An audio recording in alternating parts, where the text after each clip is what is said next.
మద్యం కుంభకోణం ఈడీ రాకతో తాడేపల్లి ప్యాలెస్ ప్రకంపనలు మొదలైనాయి. రాజ్ కస్ రెడ్డి, వాసుదేవ్ రెడ్డి దగ్గర 15 మంది ఈడీ అరెస్ట్ చేయడంతో మద్యం కుంభకోణం పరాకాష్ఠకు చేరింది.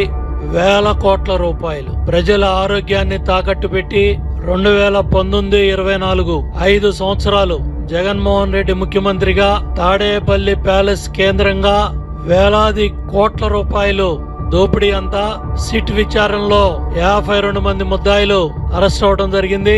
ఈడీ రాకతో ప్రధాన నిందితులు జగన్మోహన్ రెడ్డికి స్నేహితులు, సలహాదారులు, సెక్రటరీలు, శాసనసభ్యులుగా పనిచేసిన వాళ్ళు, పార్లమెంటు సభ్యులుగా పనిచేసిన వాళ్ళు, మంత్రులుగా పనిచేసిన వాళ్ళు మొత్తం కూడా కటకటాలు లెక్క పెట్టడానికి సిద్ధంగా ఉన్నారు.